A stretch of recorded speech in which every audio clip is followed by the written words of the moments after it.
వి gold trusted gold buyers. మీరు తాకట్టు పెట్టిన బంగారాన్ని విడిపించి ఈ రోజు ఉన్న మార్కెట్ ధరకు కొనబడును. హలో అండి, అందరికీ నమస్కారం. వెల్కమ్ టు ఐ డ్రీమ్స్ తెర వెనుక కథలు. ఇవాల్టి మన తెర వెనుక కథలు కార్యక్రమంలో నేను మీకు ఒక అద్భుతమైన వ్యక్తిని పరిచయం చేయబోతున్నా. ఈయన గురించి ఈ జనరేషన్లో తెలియకపోవచ్చు, కానీ మన తాతలు తండ్రులను ఎవరిని అడిగినా చెప్తారు ఈయన పేరు.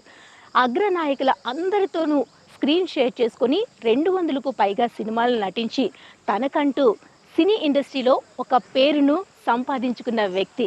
అంతేకాదండి, అభ్యుదయ భావాలతో ముందుకు నడుస్తూ ఎంతో మందికి ఇన్స్పైర్ని ఇస్తూ అద్భుతమైన భావజాలనతో ముందడుగు వేశారు.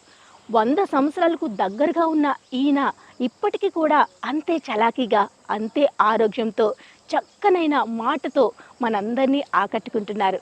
ఆయన మరెవరో కాదండి, మన కాకరల గారు. మరి ఆలస్యం చేయకుండా ఆయన ఎలా ఉన్నారు, ఆయన ఈరోజు మనకు ఎలాంటి విషయాలు తెలియజేయబోతున్నారు, ఇవన్నీ కూడా ఆయన మాటల్లోనే వెళ్ళి తెలుసుకుందాం రండి. మహోన్నత నటుడు కాకరాల. ఆశయాలు ఉండడం వేరు, వాటిని అనుసరించడం వేరు. తను నమ్ముకున్న సిద్ధాంతం కోసం జీవితాన్ని త్యాగం చేసిన వారు చాలా మంది ఉంటారు. అలాంటి వారిలో నటుడు కాకరాల ఒకరు. కాకరాల అసలు పేరు కాకరాల వీర వెంకట సత్యనారాయణ. తూర్పుగోదావరి జిల్లా ఖండవిలిలో డిసెంబర్ 18, 1937న కాకరాల వీరభద్రం, కనక మహాలక్ష్మి దంపతులకు జన్మించారు. వారి నాన్న పౌరోహిత్యం చేసేవారు.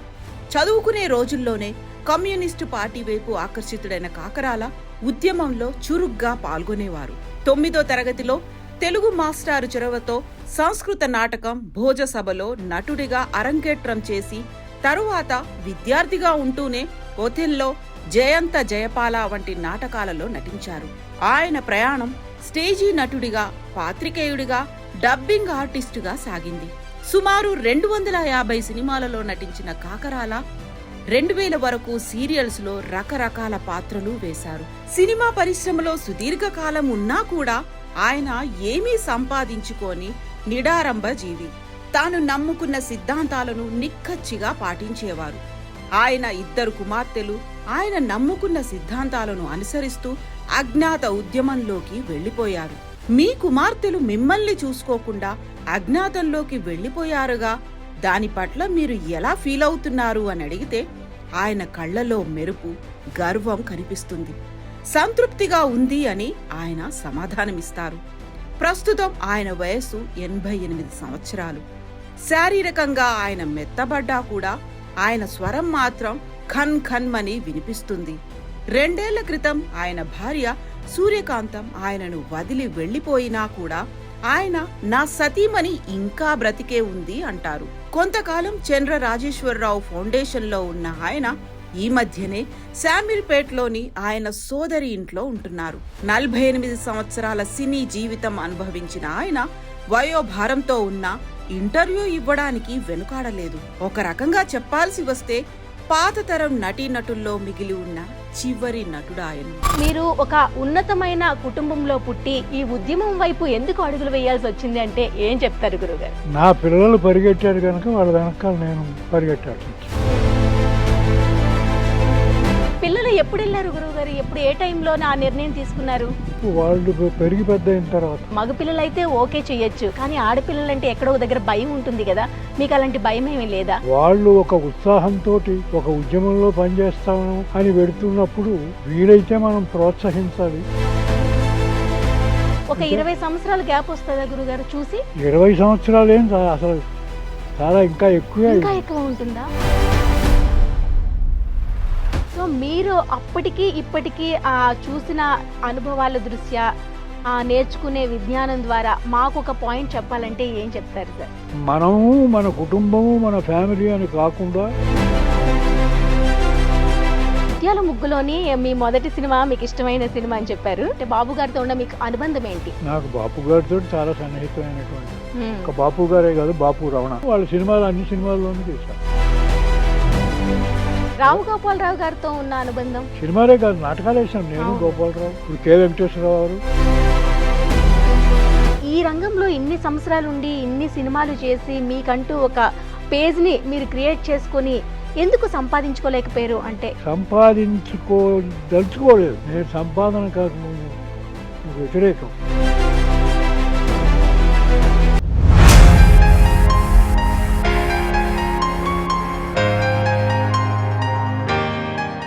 నమస్తే గురుగారు. నమస్కారం అమ్మా. ఎలా ఉన్నారు సార్? బాగానే ఉన్నాను. మిమ్మల్ని కలుసుకోవడం నాకైతే చాలా చాలా చాలా సంతోషంగా ఉంది గురుగారు. చాలా మంచిది. చాలా అదృష్టంగా ఫీల్ అవుతున్నాను. ఆ, రైట్ గురుగారు, మీ గురించి ఇన్ఫర్మేషన్ గ్యాదర్ చేసిన తర్వాత నాకైతే చాలా చాలా ఇన్స్పైరింగ్గా అనిపించింది. మీ గురించి విన్నాక మిమ్మల్ని ఎప్పుడు చూద్దామో అనిపించింది. గురుగారు, మీ సినీ జర్నీ అంతా చూసుకుంటే ఎన్నో ఒడిదుడుకుల మధ్య సాగిందనే చెప్పుకోవాలి టోటల్గా. అసలు మీరు ఒక ఉన్నతమైన కుటుంబంలో పుట్టి ఈ ఉద్యమం వైపు ఎందుకు అడుగులు వేయాల్సి వచ్చింది అంటే ఏం చెప్తారు గురుగారు? ఎందుకు అడుగులు వేయాల్సి వచ్చింది అంటే, నా పిల్లలు పరిగెట్టారు కనుక వాళ్ళ వెనకాల నేను పరిగెట్టాల్సి వచ్చింది. ఓహో, ఈ నిర్ణయం ముందు నుంచి మీకు లేదు, పిల్లలు పుట్టిన తర్వాత వచ్చింది? పిల్లలు పుట్టారు, పిల్లలు పుట్టి వాళ్ళు వెళ్ళాక వాళ్ళతో పాటు నేను వెళ్ళాల్సి వచ్చింది. ఓకే, పిల్లలు ఎప్పుడు వెళ్ళారు గురువుగారు? ఎప్పుడు, ఏ టైంలో ఆ నిర్ణయం తీసుకున్నారు? వాళ్ళు పెరిగి పెద్ద అయిన తర్వాత. ఫస్ట్ మీకు చెప్పిన తర్వాత మీ ఫీలింగ్ ఏంటి? ఎందుకు ఇద్దరు ఆడపిల్లలు, మగపిల్లలు అయితే ఓకే చేయొచ్చు, కానీ ఆడపిల్లలు అంటే ఎక్కడో దగ్గర భయం ఉంటుంది కదా, మీకు అలాంటి భయం ఏమీ లేదా? అలాంటి భయం నాకు మొదటి నుంచి లేదు. తర్వాత వాళ్ళు ఒక ఉత్సాహంతో ఒక ఉద్యమంలో పనిచేస్తాము అని పెడుతున్నప్పుడు వీలైతే మనం ప్రోత్సహించాలి, లేకపోతే ఊరుకోవాలి. అంతేగాని తండ్రిగా శాసనాలు చేయడం అనేది మంచిది కాదని నా ఉద్దేశం. గురుగారు, అంటే ఈ రోజులు ఏంటంటే ఆడపిల్లలు పుట్టారు అంటే వాళ్ళకి చదివిపించాలి, మంచి జాబ్ చేయాలి, తర్వాత పెళ్లి చేయాలి. ఇది సమాజంలో నడుస్తున్న ఒక థీమ్ అని చెప్పాలి. మరి దీనికి వ్యతిరేకంగా ఒక ఉద్యమంలోకి అడుగులు వేస్తారంటే ఒక తండ్రిగా ఏదో ఒక మూల కొంచెం భయం ఉంటుంది. మీకు ఆ భయం కూడా ఎప్పుడు కలగలేదా? కలగలేదమ్మా. కలగలేదు. ఏం చేద్దంటే నేను మొదటి నుంచి ఉద్యమానికి సింపథైజర్ని. ఉద్యమంలో పనిచేయకపోవచ్చు, ఉద్యమం పట్ల సింపతి ఇస్తున్నవాడిని. ఓకే, అంచేత నాకు కానీ ఈ టైంలో 90 సంవత్సరాలకి దగ్గరగా ఉన్న మీరు ఇప్పుడు పిల్లల అవసరం చాలా ఉంటుంది, చాలా గుర్తుకొస్తూ ఉంటారు. ఈ టైంలో మనం వాళ్ళ దగ్గర ఉంటే ఆ సంతోషమే వేరేగా ఉంటుంది. మరి ఇలాంటప్పుడు మీకు ఎప్పుడైనా అనిపిస్తుందా? నాకు అనిపించలేదు. ఎంచేతంటే వాళ్ళే ఇనిషియేటివ్ తీసుకుని వెళ్ళినప్పుడు ఇంకా వాళ్ళు చేసే పనుల్లో వాళ్ళు సక్సెస్ అవుతుంటే సంతోషించడం, వాళ్ళకి ఏమైనా ఇబ్బందులు కలుగుతుంటే బాధపడడం జరుగుతూ ఉంటుంది అంతే.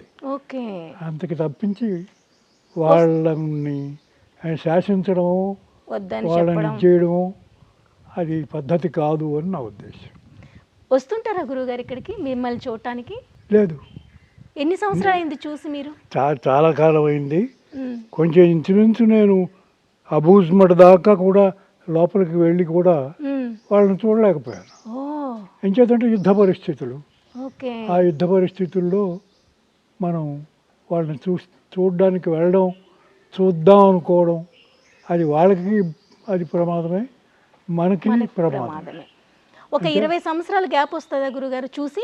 20 సంవత్సరాలు ఏం అసలు చాలా ఇంకా ఎక్కువ ఉంటుందా? అంటే ఈ టైంలో మీ పిల్లలు మీ దగ్గరకు వచ్చినా మీరు గుర్తుపట్టడం కొంచెం కష్టమేమో? గుర్తుపట్టగలను. అదే గుర్తుపడతారా? గ్రేట్ గురుగారు. ఎంచేతంటే వాళ్ళ లిటరేచర్ నా దగ్గర ఉంది, వాళ్ళు రాసినటువంటి కవిత్వం నా దగ్గర ఉంది. ఇవన్నీ వాళ్ళతోటి టచ్లో ఉన్నాను, అంతేగాని దూరంగా ఉన్నానని టచ్లో లేకపోవడం అనేది లేదు. ఫోన్లో మాట్లాడుతూ ఉంటారు? ఫోన్లో కాదు, అలాంటివి ఏమి ఉండవు. అంటే వాళ్ళు రాసిన పుస్తకాలు ఒక కాపీ నా దగ్గర ఉంటుంది, ఇప్పటికీ నా పక్కన ఉంటాయి ఇప్పటికీ కూడా. ఓకే, అది మీరు చిన్నప్పటి నుంచి కూడా పుస్తకాలు చదవడంలో ఎక్కువ ఆసక్తి చూపించేవారు. అవునండి. మరి దీన్నే వృత్తిగా తీసుకొని ఒక స్టాండర్డ్గా ఒక మంచి జాబ్లో స్థిరపడి ఉండుంటే నా లైఫ్ ఇలా ఉండేది కాదేమో అనిపించిందా ఎప్పుడైనా? ఎప్పుడు అనిపించలేదు. అంటే ఎప్పుడు మీరు తీసుకున్న నిర్ణయాలు పర్ఫెక్ట్ అని మీరు డిసైడ్ అయిపోయిన తర్వాతే తీసుకుంటారు నిర్ణయం, లేక మీరు తీసుకునే నిర్ణయం పర్ఫెక్ట్గా ఉంటుంది కాబట్టి నేను తీసుకుంటాను అనుకుంటారా? అదేం లేదు, అది వాళ్ళు తీసుకున్న నిర్ణయం పర్ఫెక్ట్ కనుక వాళ్ళని నేను సమర్థిస్తున్నాను కనుక వాళ్ళ ఆ, పురోభివృద్ధిని కోరుతూ నేను వాళ్ళ వెనకాల ట్రావెల్ చేయడమే మంచిదని ఇప్పుడు దాకా ట్రావెల్ చేస్తున్నాను. మీలాంటి వాళ్ళు నేను అరుదుగా ఉంటారు, అసలు సమాజంలో ఉండరనే చెప్పాలి. చాలా కష్టమైన పరిస్థితి, ఇలా ఒక పిల్లల ఆశయాల్ని గుర్తించి గౌరవించి ముందుకు నడిపించడం అనేది చాలా కష్టంతో కూడుకున్న పని. అయినా మీరు ఆ పని చేశారు ఒక తండ్రిగా. నేనే కాదు, నన్నే కాదు, తల్లి తండ్రి, నా భార్య కూడా తల్లి తండ్రి ఇప్పటికి కూడా ఉంది. ఆవిడ స్టబన్గా ఉండి చేసింది. లేకపోతే నా పిల్లలు కావాలంటే ఆవిడ ఇబ్బంది పడితే నేను ఇది జరిపించే పరిస్థితి లేదు. అంటే అదే స్పిరిట్, పిల్లలు ఏ స్పిరిట్లో ఉన్నారో ఆ స్పిరిట్లో వాళ్ళ అమ్మ ఉంది, నేను ఉన్నారు. ఓకే, మేడం కూడాను మీలాగే పుస్తకాలు చదవడం పట్ల ఆసక్తి బాగా చూపించేవారు. సో ఆ భావన ఇద్దరిలో ఉండడం వల్ల ఇది సాధ్యమైందని చెప్పాలి. అంతేనమ్మా. ఓకే గురుగారు, మీ గురించి, మీ సినీ యానాన్ని గురించి మాట్లాడుకుంటే అనితర సాధ్యమనే చెప్పాలి. ఎన్నో పాత్ర పోషణ చేశారు. ఇప్పటి వరకు పెద్ద పెద్ద స్టార్స్ అందరితోనే స్క్రీన్ షేర్ చేసుకున్నారు, ఎన్నో గౌరవాలు అందుకున్నారు. సో ఈ జర్నీ అంతా చూసుకుంటే నాటక రంగం నుంచి సినీ ఇండస్ట్రీలోకి ప్రయాణం ఫస్ట్ అడుగు ఎక్కడ పడింది? ఫస్ట్లో అడుగు నాటక రంగం నుంచి సినిమా రంగానికి, అది ఫస్ట్ ఏమిటి లాస్ట్ ఏమిటి, ఒక పరిషత్తుకి వెళ్ళాం. ఆ పరిషత్తులో ప్రైజులన్నీ మేము వెళ్ళిన నాటకానికే వచ్చాయి. ఓకే, అది చూసి బిఎన్ రెడ్డి గారు మాకు అవకాశాలు ఇచ్చారు. అవకాశాలు ఇచ్చిన వెంటనే సినిమా స్టార్ట్ అయిపోయి ఆయనతోటి ట్రావెల్ చేసాం. ఆ రోజులు గుర్తొస్తూ ఉంటే ఈ రోజులతో పోల్చుకుంటే అవి చాలా మంచి రోజులు అనిపించాయా, లేక ఇప్పటి రోజులు చాలా మంచి రోజులు అనిపిస్తున్నాయా? ఏది, ఎప్పుడూ రోజులు మంచివే, ఇప్పటివి అప్పటివి అనేం కాదు. ఆ రోజుల్ని మనం ఏ దృష్టితో చూస్తున్నాం అనే దాని మీద ఆధారపడి ఉంటుంది. అప్పుడులో టెక్నాలజీ తక్కువ ఉండేది, అవకాశాలు తక్కువ ఉండేవి అంటారు. ఈ రోజుల్లో ప్రతి ఒక్కరిని అవకాశం వెతుక్కుంటూ రావచ్చు టాలెంట్ ఉంటే. ఆ రోజుల్లో చాలా కష్టం ఉంటుంది. అది పీరియడ్కి సంబంధించి ఆరంభ దశలో ఒకలా ఉంటుంది, అన్ని ఫెసిలిటీస్ వచ్చిన తర్వాత ఒకలా ఉంటుంది. అంచేత ఇప్పుడున్నటువంటి క్వాలిటీ అప్పుడు లేకపోవచ్చు. అవును, నా ఉద్దేశంలో ఒక విధంగా క్వాలిటీ కూడా అప్పుడే ఉంది, క్వాలిటీ ఒక విధంగా తగ్గిపోతుంది ఇప్పుడున్న పరిస్థితుల్లో. సరే, అది వారు వేరే టాపిక్ అవుతుంది. అంచేత నా ఉద్దేశంలో సినిమాకి సంబంధించి నన్ను బిఎన్ రెడ్డి గారు ఆకర్షించి వదిలిపెట్టలేదు. నన్ను అసిస్టెంట్ డైరెక్టర్గాను, నటుడుగాను ఎన్ని విధాలు ఉపయోగించుకోవాలో అన్ని విధాలు ఉపయోగించుకుని ఆయనతో కూడా నన్ను తీసుకెళ్ళారు. అన్నీ నేర్చుకున్నారు. అసిస్టెంట్ డైరెక్టర్గా మేము ఈ విషయం ఆ విషయం అని కాకుండా, అంచేత ఆ విధంగా నాకు టెక్నీషియన్ గాను అనుభవం ఉంది, ఎక్స్పీరియన్స్ ఉంది. నటుడుగాను ఎక్స్పీరియన్స్. ఏది సంతృప్తినిచ్చిందంటే ఏం చెప్తారు? రెండు సంతృప్తినిచ్చేవి, రెండు సైమల్టేనియస్గానే జరిగాయి కూడా. అదొకసారి ఇదొకసారి అని కాదు. అవును. సో ఇన్ని రంగాల్లో ఇంత అనుభవం ఉండి ఈ సుదీర్ఘ ప్రయాణంలో మీకంటూ మీరు ఏం సాధించారు అంటే ఏం చెప్తారు గురుగారు? నాకంటూ నేను ఏమి సాధించాను అంటే, సాధించడం ధన రూపం కాదు, చైతన్య రూపంగా. ఇవాళకి ఉద్యమానికి సంబంధించిన పెద్ద నాయకులు నా దగ్గరకు వచ్చి గౌరవించి మాట్లాడి వెళుతున్నారంటే ఇది అచీవ్మెంటే కదా. అంటే అది అంటే మనీ రూపంలో ఉండదు, అది ఒకళ్ళ పట్ల ఒకళ్ళకి చూపించుకునేటువంటి గౌరవం రూపంలో ఉంటుంది. నిన్నగాక మొన్న వచ్చి వెళ్ళారు వాళ్ళందరూ, నన్ను వచ్చి చూసి వెళ్ళారు. అలాగే రోజు నాతోటి ఫోన్లో మాట్లాడే వాళ్ళు ఉన్నారు, ఉద్యోగానికి సంబంధించిన వాళ్ళు. అంచేత ఆ అడ్మిరేషన్ అంటే ఒకళ్ళంటే ఒకళ్ళు గౌరవించుకోవడం అనేటువంటిది ఉంది కనుక నాకు సంతృప్తికరంగా ఉంది. నిజం నిజం. సో ఆ టైంలోని పెద్ద పెద్ద హీరోలు పక్కన చేసేటప్పుడు ఒక రకమైన భావన ఉంటుంది కదా. ఎన్టీ రామారావు గారు, ఏఎన్ఆర్ గారు, శోభన్ బాబు గారు, ప్రతి ఒక్క పెద్ద హీరోతోని మీరు పని చేశారు. ఆ టైంలో ఎలా ఉండేది సార్? ఆ ప్రౌడ్నెస్ అనేది గర్వంగా ఉండేదా? వాళ్ళ దగ్గర నుంచి మనం నేర్చుకునేది ఇంకా అభివృద్ధి చేసుకుంటూ ఇంకా మంచి మంచి అవకాశాలు తెచ్చుకునేందుకు తోడ్పడేదా? ఎలా ఉండేది? లేదు, వాళ్ళే మనకి దోహదం చేసేవాళ్ళు. ఆ దోహదంతో వాళ్ళని అర్థం చేసుకుని వాళ్ళ వెనకాల మనం ట్రావెల్ చేస్తాం. నాగేశ్వరరావు గారు కావచ్చు, రామారావు గారు కావచ్చు, ఇంకా డైరెక్టర్స్ ఎవరైనా కావచ్చు. ఓకే. రాజబాబు గారు, మీరు? రాజబాబు నేను ఒక విధంగా చెప్పాలంటే ఒకే ఒక జీవితం, ఒకే ఒక గురువు దగ్గర పనిచేస్తుంది. వాడు కామెడీ సైడ్ వాడు ఉన్నాడు. అవును. నాకు కామెడీ మొదటి నుంచి అలవాట్లేదు. వాడు ఆ కామెడీలో వాడు నెగ్గుకుంటూ వచ్చాడు. అవును. కానీ ఆ తోవలో వెళ్ళాలని మీకు ఎప్పుడు అనిపించలేదు? నాకు ఇలా అనిపించలేదంటే నేను కమెడియన్ కాదు కదా. అవును, వచ్చిన గడవ. కరెక్ట్. ఓకే. నేను సీరియస్ మనిషిని. అవును. కానీ నేను కామెడీ రోల్స్ చేశాను. అది ఎలా అనిపిస్తుంది సార్? అన్ని వైవిధ్యభరితమైన పాత్రలు పోషించేటప్పుడు ఆ ఆర్టిస్ట్కి వచ్చే సంతోషం వేరే ఉంటుంది కదా. అది చెప్పలేంది, ఇది అని చెప్పలేంది. ఎంచేదంటే ఒకే దర్శకుడి దగ్గర అనేకమైన పాత్రలు పోషించేటువంటి అవకాశం వచ్చింది నాకు. అవును. కానీ సార్ దీనికి అప్పటి రోజుల్లోని మనకి జ్ఞాపక శక్తి అవన్నీ చాలా ఎక్కువ దోహదపడేవి. ఎందుకంటే కొంచెం డైలాగ్ తప్పు చెప్పితే సైడ్కి వచ్చేసేయండి, ఇంకొకరిని పెట్టుకుందాం అనే రోజులు. చాలా మంది కాంపిటీషన్ ఉండేది. ఈ రోజుల్లోని ఒక డైలాగ్ చెప్పాలంటే 10 మంది ప్రాంప్టర్ చేసే వాళ్ళు ఉంటున్నారు. సో ఇప్పటికి అప్పటికి రోజులు వయసు చూసుకుంటే చాలా తేడా ఉంది. తేడా ఉంది. తర్వాత మనుషుల్లో కూడా తేడా ఉందమ్మా. ఆ రోజుల్లో వాళ్ళ పిల్లల్ని చూసినట్టు చూసేవాళ్ళు. కరెక్ట్. వాళ్ళ పిల్లలుగా వాళ్ళు ప్రేమించారు కానీ వేరే ఇంకొక ఆర్టిస్ట్గా ప్రేమించలేదు. అంచేత అది కూడా ఉంది. ఈవేళ మెకానికల్గా ఉన్నారు.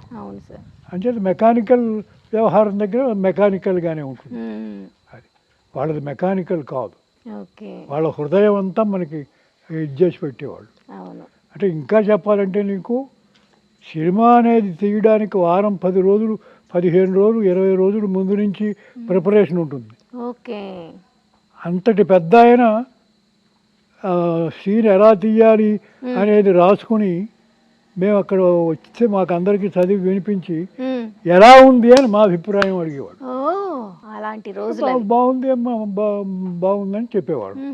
అంటే నేను ఇక్కడ ఉన్నది ఏమిటంటే పెద్ద చిన్న అని కాదు, ఇది దీంట్లో ఉన్నటువంటి టెక్నిక్ ఏమిటంటే మనం చెప్పిన తర్వాత ఇది బాగుందండి, చాలా బాగుంది అని అన్నా ఆయన మళ్ళీ ఇంటికి వెళ్ళి భోజనం చేసి కాస్త రెస్ట్ తీసుకుని మళ్ళీ ఆలోచించి మళ్ళీ మొత్తం మార్చుకుని వచ్చి మళ్ళీ వచ్చినప్పుడు మళ్ళీ ఇదిగో నేను ఇలా మార్చాను చూడండి అని మళ్ళీ అంటే మనని ప్రవోక్ చేసి మన చేత మాట్లాడించి దాని నుంచి మళ్ళీ ఆయన డెవలప్ అయి రాసి మళ్ళీ వచ్చి ఇది మళ్ళీ ఇలా నేను మార్చాను ఎలా ఉంది చూడండి అని చెప్పేవారు.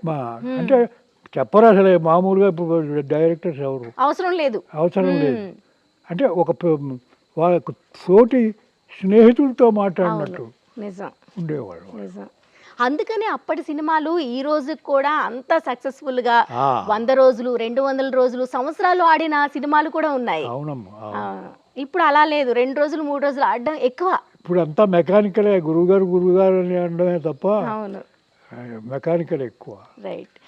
అంటే నేను వాళ్ళని విమర్శించడం కాదు, అది ఆ ఇన్స్టింక్ట్ లోపల నుంచి పుట్టుకు రావాలి. నిజం సార్. పైనుంచి చెప్తే వచ్చేది కాదు. ఇది వచ్చిన తర్వాత డైరెక్టర్స్ అంతా కూడా I'm the captain of the ship అంచేత మీరు నాకు పడి ఉండాలి. వాళ్ళు అసలు అలా ఆలోచించలేదు పూర్వం దర్శకుడు.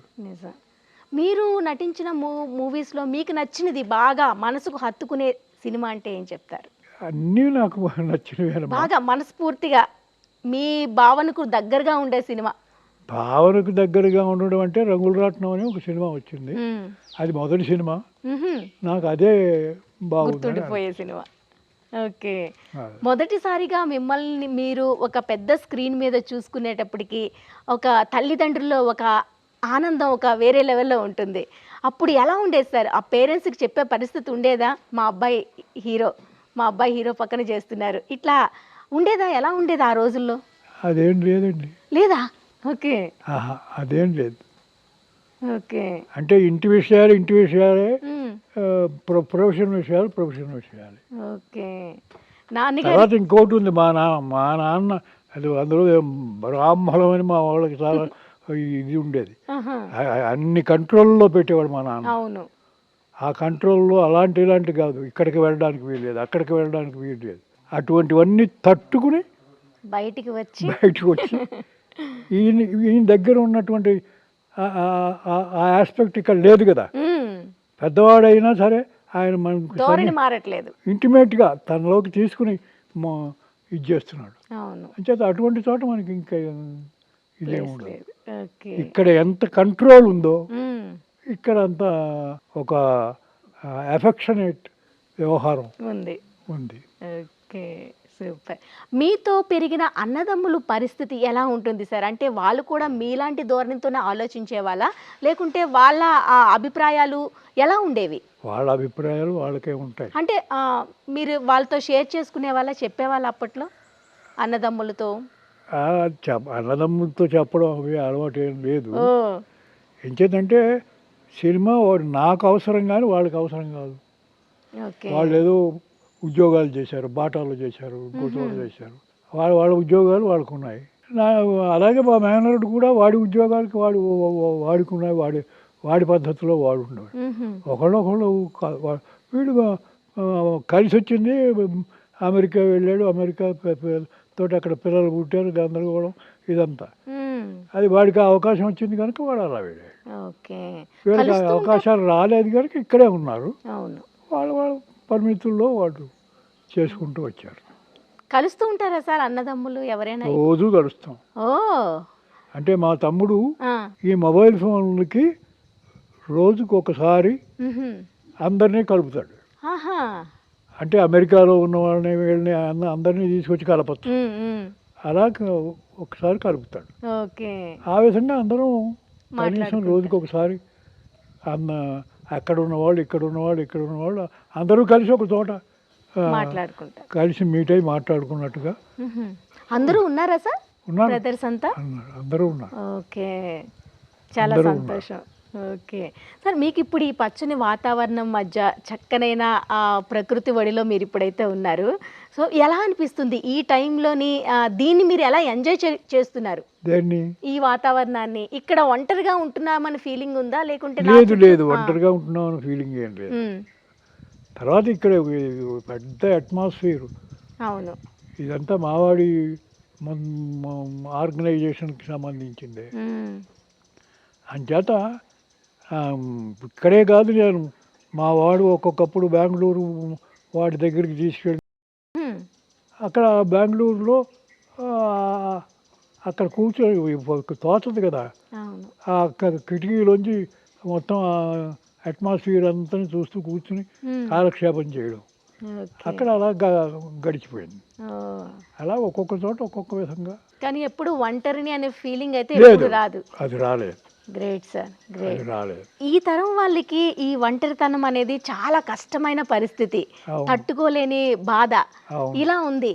సో మీరు అప్పటికి ఇప్పటికీ చూసిన అనుభవాల దృష్ట్యా నేర్చుకునే విజ్ఞానం ద్వారా మాకు ఒక పాయింట్ చెప్పాలంటే ఏం చెప్తారు సార్? ఏం చెప్పడం అంటే, మనము మన కుటుంబము మన ఫ్యామిలీ అని కాకుండా ఈవేళ జరుగుతున్నటువంటి పరిణామాల్లో ఏ ఉద్యమం మనుషుల్ని పట్టించుకుని వాళ్ళని పైకి తీసుకురావడానికి, వాళ్ళ జీవితాలని పైకి తీసుకురావడానికి ప్రయత్నిస్తుందో దాని వెనకాల వెళ్ళడం మంచిది.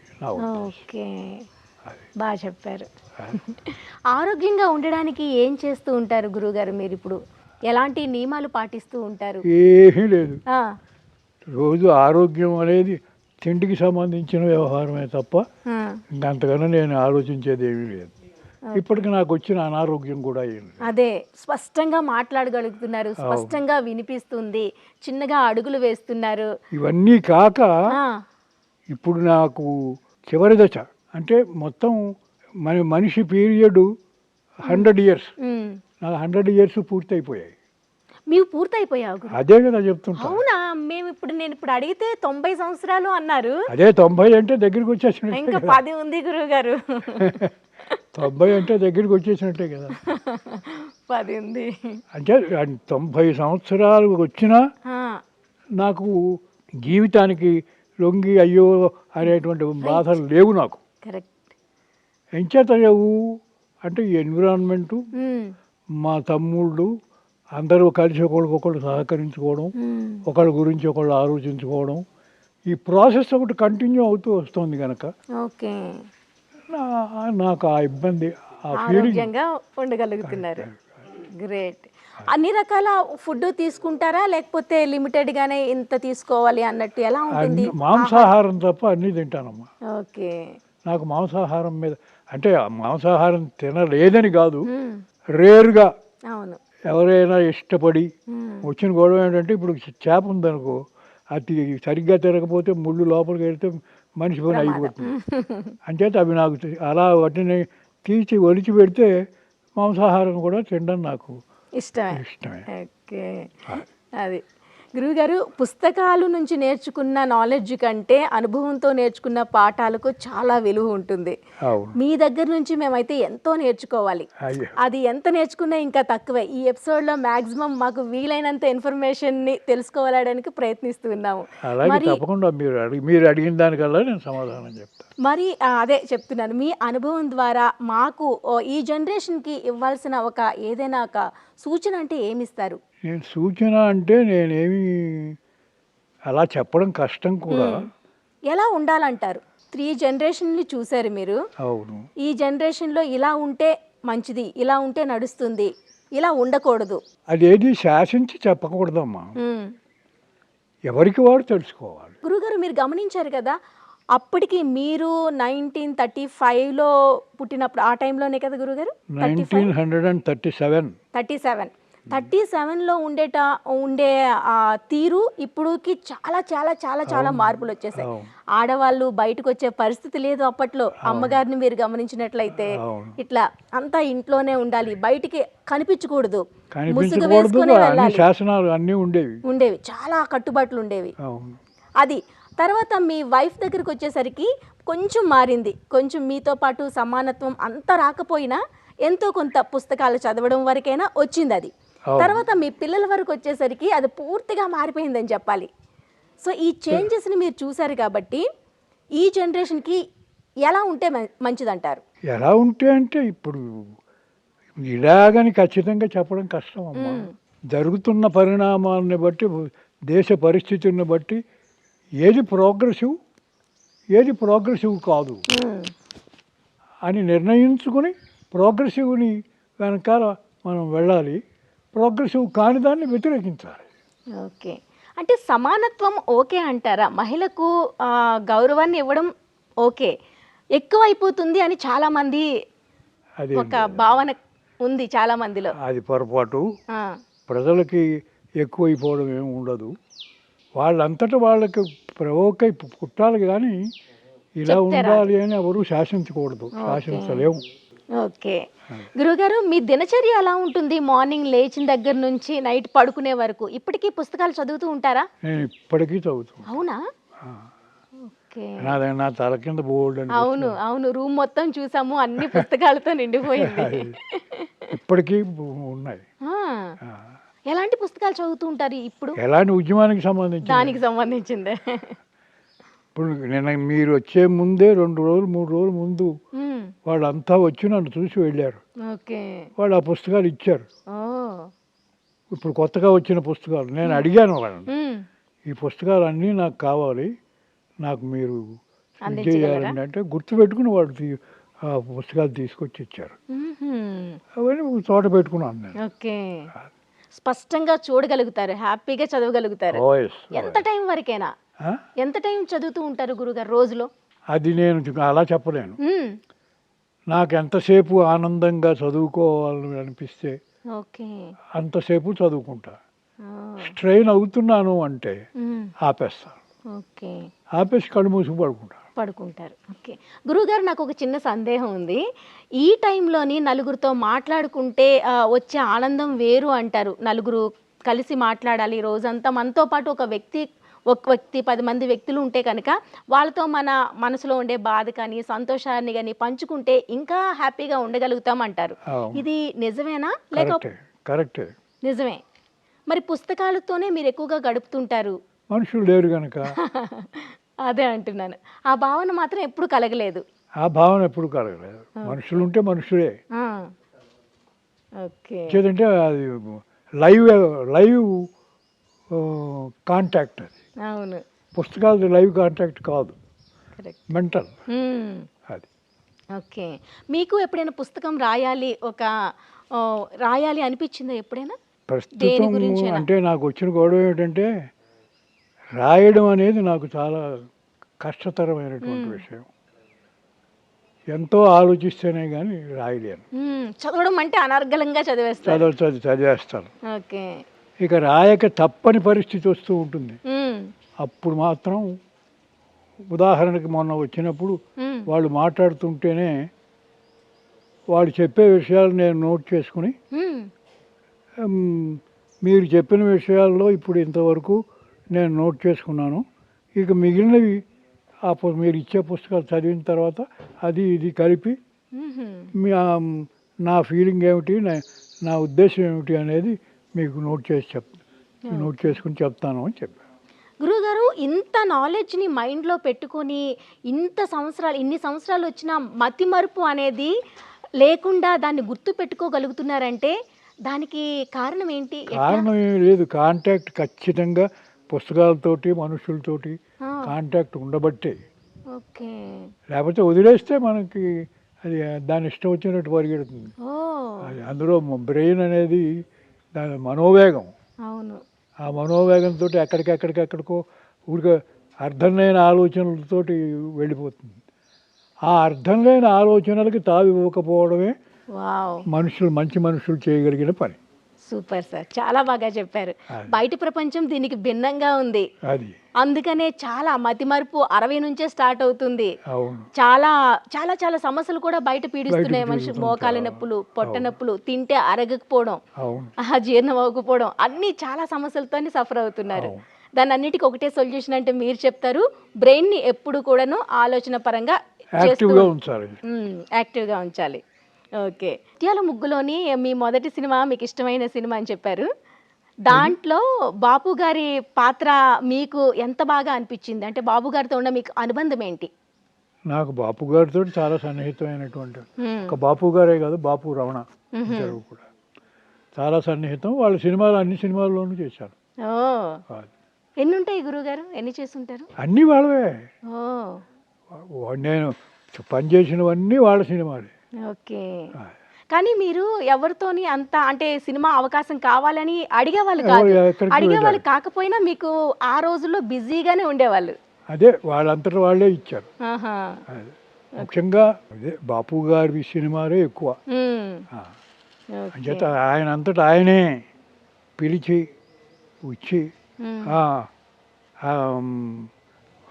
సరదాగా పాత్రలో ప్రవేశించండి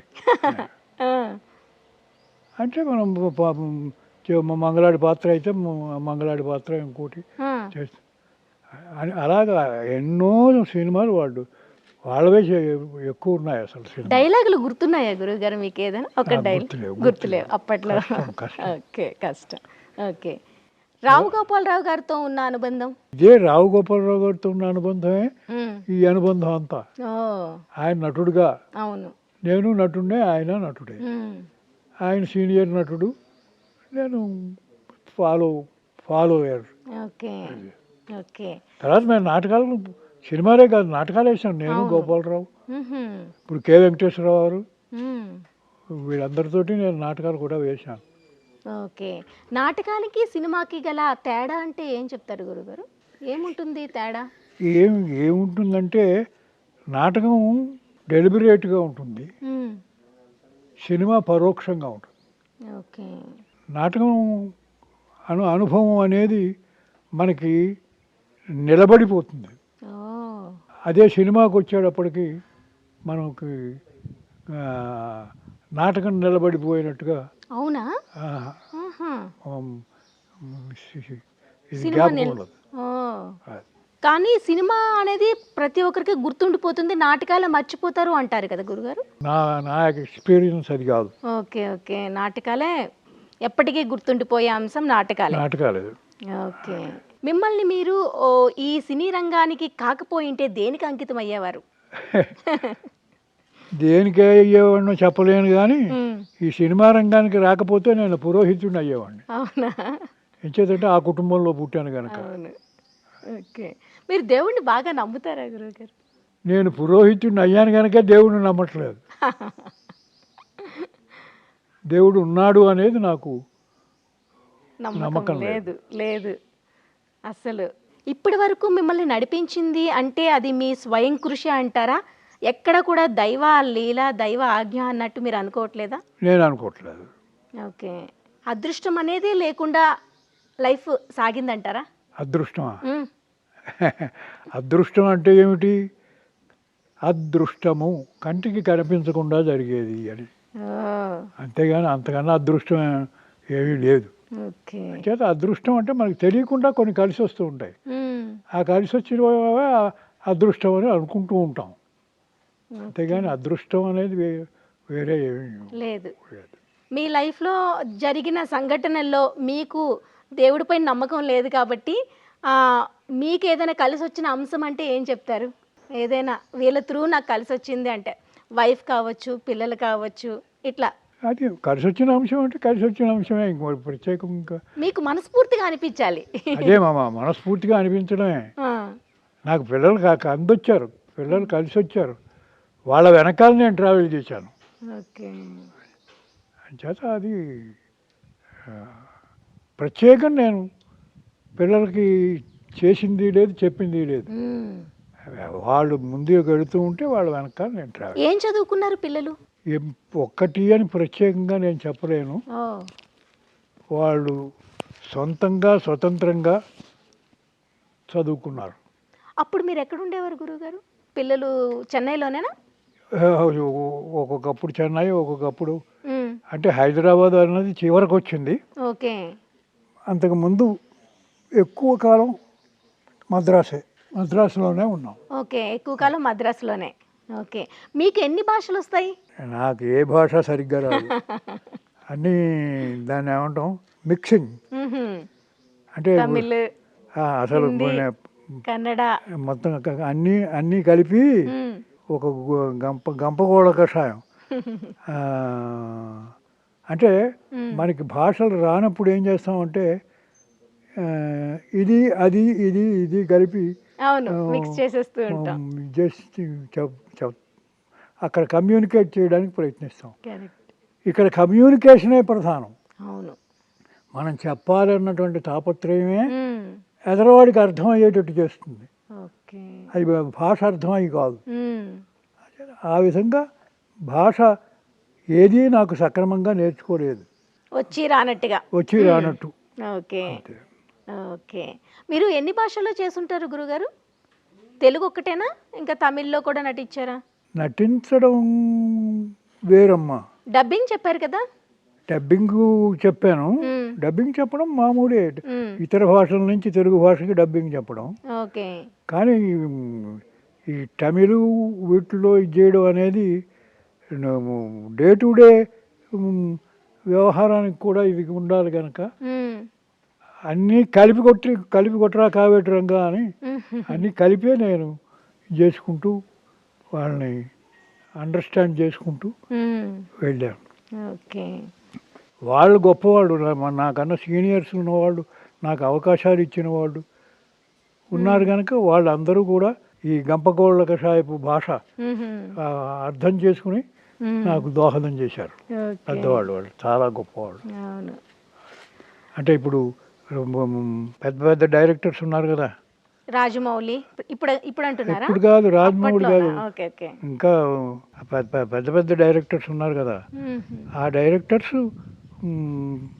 మనకి అవకాశాలు ఇచ్చి మనని దోహదం చేసినందువల్లే మనం నిలబడి నెగ్గుకు రాగలిగాం. అవును గురుగారు. అయితే కళామ తల్లిని నమ్ముకున్న వాళ్ళు ఎవరున్నో ఇది కారు, అట్లా నడిపిస్తుంది, ఆ తల్లే నడిపిస్తుంది అంటారు. కానీ ఇంకొకటి కూడా ఉంది, సంపాదించుకున్న వాళ్ళు ఫైనల్గా ఒక స్థిరత్వాన్ని పొందుతారు, లేని వాళ్ళు మళ్ళీ వెనకే ఉండిపోతారని చెప్పేసి. మరి ఈ రంగంలో ఇన్ని సంవత్సరాలు ఉండి ఇన్ని సినిమాలు చేసి మీకంటూ ఒక పేజ్ని మీరు క్రియేట్ చేసుకొని ఎందుకు సంపాదించుకోలేకపోయారు? అంటే సంపాదించుకోదలుచుకోలేదు.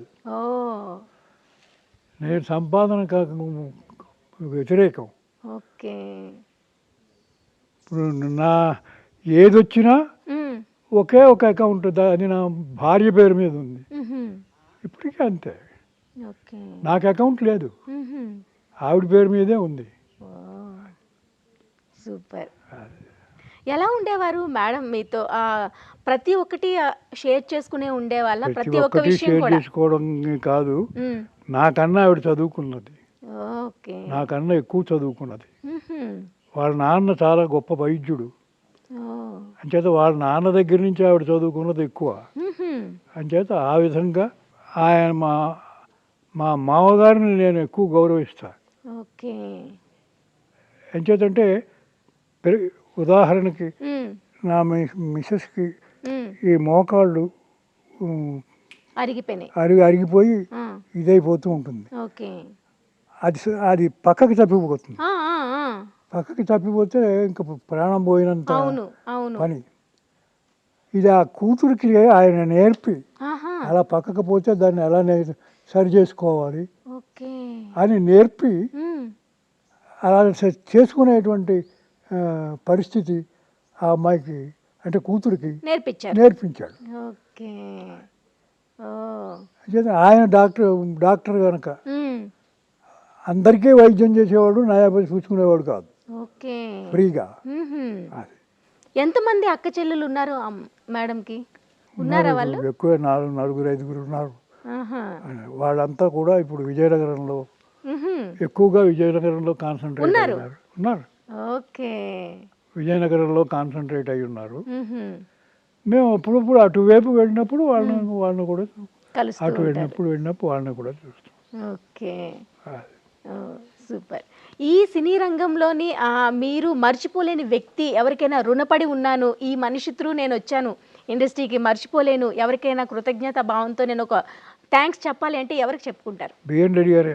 బిఎన్ రెడ్డి గారు. ఓకే. ఆయన లేకపోతే మీరు లేరు. అంతే కదా. అన్ని విషయాల్లోనూ బిఎన్ రెడ్డి గారే నాకు ఉత్తర సమానంగా చూశాడు. అన్ని వేషాలు తనే దగ్గరుండి నా చేత చేయించాడు. అంచేత బిఎన్ రెడ్డి గారే నాకు తల్లి, తండ్రి, గురువు, దైవం అన్ని. మంచిదమ్మా, అదే మాట. అవును గురువుగారు. అలానే రిగ్రెట్ ఫీల్ అయ్యే, అంటే అయ్యో నేను ఈ తప్పు చేసి ఉండకపోతే బాగుండేదే అని మీకు ఎప్పుడైనా ఈ ఇన్ని సంవత్సరాల జర్నీలో వెనక్కి తిరిగి చూసుకుంటే అనిపించిందా? నాకు లేదమ్మా. లేదు. Great sir, great. కోపం అనేది వస్తుందా మీకు? నార్మల్గా కోపం ఉంటుందా మీకు? కోపం నాకున్న కోపం చాలా ఎక్కువ. అవునా? ఎటొచ్చి నా కోపాన్ని ప్రదర్శించాను. అంటే ఎక్కువ కోపం వచ్చి కంట్రోల్ చేసుకుంటే అది ఆరోగ్యం మీద పడుతుంది. అవును.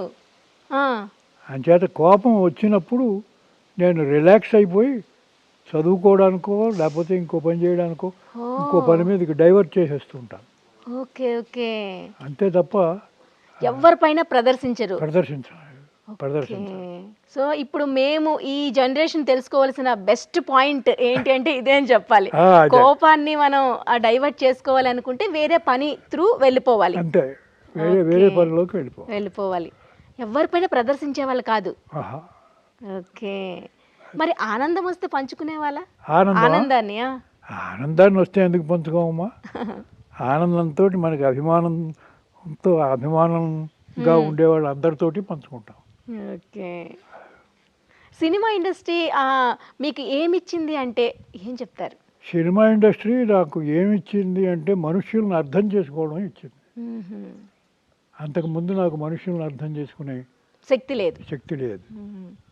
సినిమా ఇండస్ట్రీలో వచ్చిన తర్వాతే ఆ అవగాహన వచ్చింది. అది అనుభవపూర్వకంగా వస్తుంది కాబట్టి. అనుభవపూర్వకంగా అనండి, వాళ్ళు మనకి ఇచ్చిన అవకాశాలతోటి మన పట్ల వాళ్ళు చూపించిన అభిమానం కూడా దాని వెనక ఉంటుందని నేను అనుకుంటున్నాను. ఓకే. లేకపోతే అందరికీ మొత్తం ఏడాది పొడుగునా అందరికీ ఉండాలి అంటే చూడాలని లేదు కదా. అవును. నేను ఏడాది తీస్తాను సినిమా, వీడు ఆ ఏడాది పొడుగునా ఎలా ఉంటాడు, ఎలా బతుకుతాడు అని ఆలోచించి ఆయన చూసేవాడు. అంచేతే ఎక్కువ క్యారెక్టర్స్ ఇచ్చి ఆ డబ్బులు ఏదో రూపంలో మనకి వచ్చేలా చేసేవాడు. అంచేత అంటే వాళ్ళ కన్నతల్లి మనసు. అవును. బిఎన్ రెడ్డి గారిది కన్నతల్లి మనసు. అంటే మీకు ఒకలా చెబితే మీకు అర్థమవుతుంది. ఆయన సినిమాలో ఎస్వి రంగారావు రౌడీ వేషం వేశాడు. దాంట్లో ఒక ఆడపిల్ల బురదలో ఆడుకుంటుంది. ఆ బురదలో ఆడుకోవాల్సి వచ్చేటప్పటికి దానికి ఎలర్జీ వచ్చింది. ఆ బురదలో నేను దిగి ఆడుకోనుంది. ఏం చేయాలో తోచలేదు. వెంటనే బజారుకి మనిషిని పంపించి మంచి గంధం పొడి ప్యాకెట్స్ని తీసుకొచ్చి దానికి మట్టి రంగు వచ్చేటట్టుగా కలిపి ఆ మట్టి రంగు వచ్చిన తర్వాత అది వాసన ఇప్పుడు సుగంధ వాసన వస్తుంది కదా, ఆ వాసన దానికి చూపించి ఇప్పుడు దిగి పని చేస్తావా అంటే అప్పుడు దిగి పని చేస్తానని చెప్పి. అంటే ఆర్టిస్ట్ విషయంలో ఎంత అంటే ఆర్టిస్టు ఫేస్ ముఖం మీద తెర మీద కనిపిస్తుంది. కరెక్ట్. వాడు డిస్టర్బ్ అయింది అంటే పిల్లగారు పెద్దవాళ్ళు కానీ డిస్టర్బ్ అయ్యారు అంటే మొత్తం ఆవేళ మొత్తం షూటింగ్ అంతా దెబ్బతిన్నట్టే లెక్క. అంచేత వాళ్ళు డిస్టర్బ్ అవ్వకుండా ఉండడానికి ఇలాంటివన్నీ చేసేవాడు. ఖర్చు అయినా సరే మంచి గంధపు రంగు గల మట్టి తీసుకొచ్చి దానికి పూసి ఇప్పుడు చేస్తావా అంటే చేస్తాను. ఆ విధంగా దాని చేత చేయించుకున్నాను. బంగారు పాపలో చాలా అంత ఓపికగా చేయించుకునే వాళ్ళు కూడాను. అదే నేను అనేది, ఆ ఓపికే ఉండాలి డైరెక్టర్. అవును. కసిరేస్తారు కొంతమంది డైరెక్టర్స్. కసిరేస్తే వాళ్ళు బ్యాఫిల్ అయిపోతారు. మళ్ళీ మనకు అనుకూలంగా రారు. మరి మీకు ఇష్టమైన దర్శక నిర్మాతలు ఉన్నారా? బిఎన్ రెడ్డి కాకుండా మీకు ఇష్టమైన దర్శక నిర్మాతలు బిఎన్ రెడ్డి గారు కాకుండా? అయ్యో ఉన్నారు, ఎందుకు లేరు, చాలా మంది ఉన్నారు. ఎవరు అంటే ఎల్వి ప్రసాద్ గారు, వీళ్ళంతా కూడా చాలా పెద్ద పెద్ద డైరెక్టర్స్. వాళ్ళందరూ వాళ్ళందరూ అంటే నాకు అభిమానమే. ఓకే, గ్రేట్ గురువు గారు. మీరిచ్చే ఈ అమూల్యమైన ఇన్ఫర్మేషన్ మాకు నిజంగా చాలా చాలా చాలా హ్యాపీని ఇచ్చింది. ఎందుకంటే మీ దగ్గర నుంచి మేము నేర్చుకున్నది చాలా విషయాలు ఉంటాయి, కానీ ఈ ఒక ఎపిసోడ్లో అంతా మీ లైఫ్ జర్నీ అంతా ఒక రోజులో తెలుసుకోవడం కష్టం. కాకపోతే చిన్నగా తెలుసుకునేందుకు ప్రయత్నించాం. మీ లైఫ్లో జరిగిన ఈ ఎక్స్పీరియన్స్ బట్టి నాకైతే అర్థమైంది ఏంటంటే, ఓపికగా సహనంగా ముందుకు అడుగులు వేసుకుంటూ వెళ్తే ఏదో ఒక రోజు సక్సెస్ అనేది డెఫినెట్గా సాధ్యపడుతుంది. అదే కరెక్ట్. కరెక్ట్. అంతేకాకుండా దైవం తర్వాత సపోర్ట్ చేస్తుంది, మనమంటూ స్వయం కృషిగా ఒక అడుగు ముందుకు వేయాలి తప్పకుండా. ఈ రెండు ఉంటే కనుక ఆటోమేటిక్గా గెలుపు సాధ్యం అవుతుంది. Okay, thank you so much గురువు గారు. మీకు ఎంత ఓపికగా మేము అడిగే ప్రశ్నలకు అన్నిటికీ సమాధానం చెప్పి మీ అమూల్యమైన సమయాన్ని మాతో కేటాయించి ఇన్ని విశేషాలు షేర్ చేసుకున్నందుకు చాలా సంతోషంగా ఉంది. ధన్యవాదాలు గురువు గారు. అలాగే మీకు కూడా కృతజ్ఞతలు.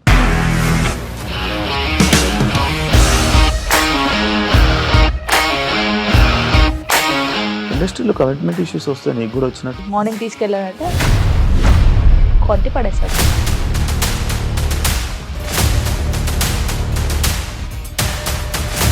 ఒక్కళ్ళు కూడా చూడలేదు ఈ సినిమా అని చెప్పడానికి కూడా చాలా ధైర్యం కావాలి. అది నిజం కదా, దాంట్లో ధైర్యం ఏంటి? ఇది నెక్స్ట్ డే ప్లేట్ మార్చేస్తే తప్పు కదా. As of now we are comfortable this అని నేను అనుకుంటున్నాను. రష్మిక గారిది మీది ఒకే ఊరంట కదా. నీకు కోపం వచ్చిందంటే బాగా తిట్టేత్తరా? తిట్టేద్దామండి. నిజంగా గేమ్ ని ఎలా చేంజ్ చేయగలిగారు? ఏపీఎస్ఎఫ్సి వాళ్ళకి 6 నెలల్లో నేను 6 లక్షలు కట్టా. బిజినెస్ చేయాలనుకుంటే it is as difficult as riding a tiger.